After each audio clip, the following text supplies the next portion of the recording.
8 mien na jednom papieri. Jedno pravidlo, čo vám nikto nikdy nepovie nahlas. Niekto z tých 8 dnes zomrie. Ale nie doslova, toto nie je kriminálny seriál. Horšie je to ekonomicky. A vy mu na pohrebe kariéry poviete, držím ti palce, hoci ste mu ten hrob vykopali vlastnými rukami a ešte si na ňom odfotíte selfie pre LinkedIn. Dobrý deň, korporátne prasata. Toto nie je príbeh o, Romanovi Simone ani o žiadnej figurke, čo som vám doteraz hádzal na porážkový stôl. Toto som ja a poviem vám hneď na začiatku jednu vec, aby ste nemali falošné ilúzie. Neľutujem to. Ani jeden deň. Korporát je peklo. Viem to lepšie než ktokoľvek z vás a ja som si toto peklo vybral sám. S otvorenou náručou a zostávam v ňom, lebo mi to peklo platí lepšie než akýkoľvek raj, čo mi ponúkali inde. Toto nie je spoveď kajúcnika, toto je faktúra, presne taká, akú som kedysi vystavil ja niekomu inému. 3 roky dozadu som viedol obchodné oddelenie. 8 ľudí. Najlepší rok v histórii tímu. Prekonali sme plán o 22%. Kurva, o 22% to sa nestáva ani raz za 10 ročie, to sa stáva raz za kariéru, ak máte šťastie a dobrý tím. A práve vtedy prišiel mail z hora. Jedna veta, čo znela, ako by ju napísal robot, čo sa nikdy nezamiloval, nepochopil rodiča, ani si nevytiahol žlčník. V rámci optimalizácie nákladovej štruktúry je potrebné znížiť stav tímu o 1 miesto do konca mesiaca. Optimalizácia nákladovej štruktúry. Krásne slovo, čo? Znie to ako niečo, čo urobíte v Exceli, nie niečo, čo urobíte niekomu v živote. Firma má na každú vraždu slovník, čo znie ako z ekonomickej univerzity a presne preto vám to nikdy nepríde ako vražda, kým to nezažijete na vlastnej koži. Nedostal som úlohu vyhodiť najhoršieho, to by som spravil aj spánku s prstom v nose, s kávičkou v ruke. Dostal som úlohu vybrať niekoho spomedzi ľudí, čo boli všetci dobrí, len niektorí boli o vlások horší než druhí. Zapamätajte si tieto slová, čo vám vaša firma povie s tým istým sladkým úsmevom. Kalibrácia, talent review, ranking výkonu. Znejú ako niečo z fitness aplikácie. V skutočnosti je to niekto, kto vám pichá nôž do chrbta a ešte sa pýta, či vám nie je zima. Sedel som s tabuľkou. 8 mien. 2 z nich mali čísla také blízke, že by ste ich rozdiel nenašli ani s lupou, ani po 3. pive, ani keby vám to počítal samotný Einstein. Sedel som s tabuľkou. 8 mien. 2 z nich mali čísla také blízke, že by ste ich rozdiel nenašli ani lupou, ani po 3. pive, ani keby vám to spočítal samotný Einstein. Napríklad hovorím mu Ivan, 42 rokov, manželka po operácii, 2 mali synovia, hypotéka, čo mu dýchala na krk každý mesiac. A on ako verný, ale hladný pes. 9 rokov v tíme, odkedy som ho sám naberal z konkurenčnej firmy s pivom v ruke na firemnom večierku. Poznal som meno jeho psa, poznal som, kedy má výročie svadby, lebo si vždy v ten deň bral pol dňa voľno ako správny manžel, na rozdiel odo mňa.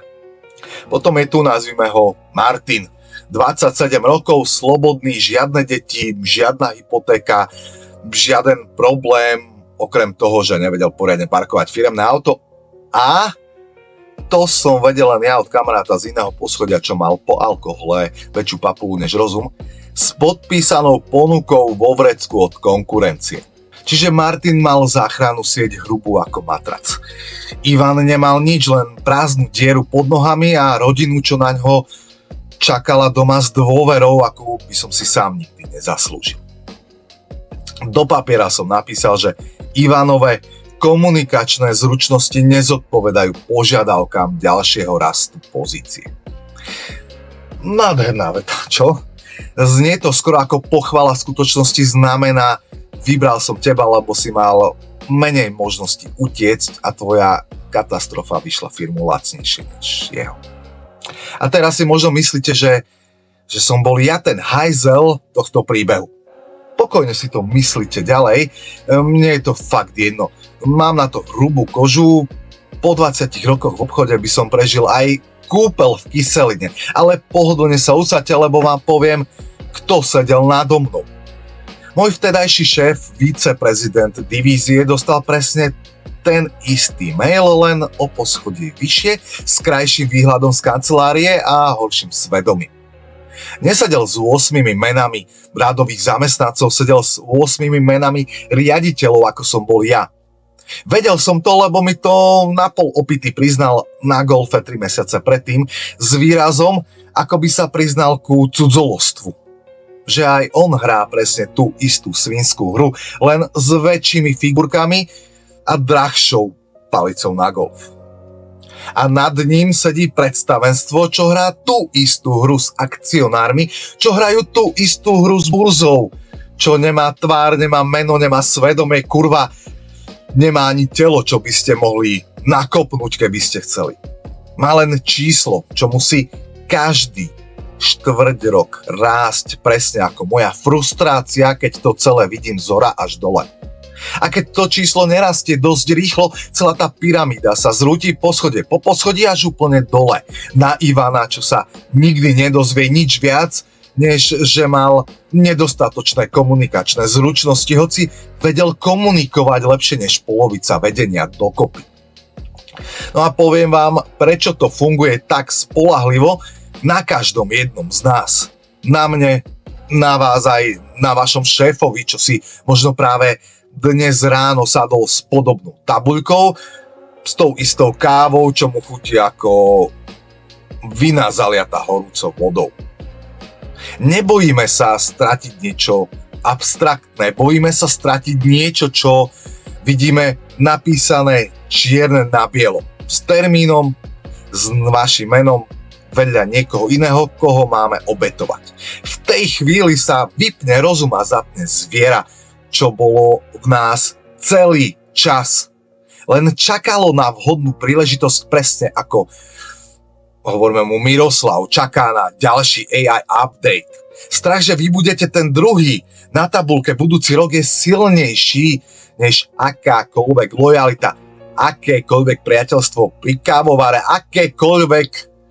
Sme predsa len jedna veľká rodina, čo vám niekto namaloval na stenu vedľa výťahu, presne tam, kde by mali visieť únikové plány pri požiari.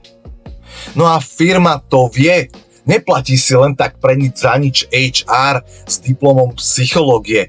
Platí si ich presne preto, aby vedeli, ako z vás vytiahnuť posledný kúsok lojality tým, že vám ukážu presne toľko strachu, koľko potrebujú, aby ste makali cez víkend zadarmo a ešte im na to aj poďakovali emoji srdiečkami. No a Ivan mi zavolal minulý rok. Prvýkrát po 3 rokoch mlčania. Zdvihol som samozrejme až na druhý pokus. Nie z pocitu viny, ale preto, že som chcel počuť, ako to dopadlo, presne tak, ako sa obchodník zaujíma, ako dopadla zákazka, čo mu uniklo. Nekričal na mňa. Povedal len, vieš, že som si celý rok myslel, že som zlý v komunikácii. Platil som si kouča z vlastného vrecka, až kým mi kamarátka, čo medzi tým z firmy odišla, nepovedala pravdu.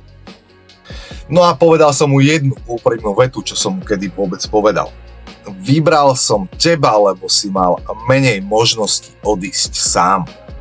A viem, že to je pre teba na hovno a viem aj to, že by som to spravil znova, keby som musel, lebo presne za toto ma firma platí. Zložil telefón, odtedy nezavolal. A vy si teraz možno myslíte, že ma to má zlomiť, že mám padnúť na kolena pred kamerou a poprosiť o odpustenie. Nie, toto nie je príbeh o kajúcnikovi, toto je príbeh o chlapovi, čo vie presne, akú cenu platí za kanceláriu na 12. poschodí a platí ju bez toho, aby fňukal presne tak, ako to robíte aj vy. Len vy si to nechcete priznať. Nezáleží na tom, ako presne sa tá hra volá vo vašej firme. Nie je to o tom, že sa dnes stavia inak, s krajšou omáčkou okolo, s novým názvom, čo si niekto vymyslel na workshope za 30 000 eur. Podstata sa nikdy nezmenila.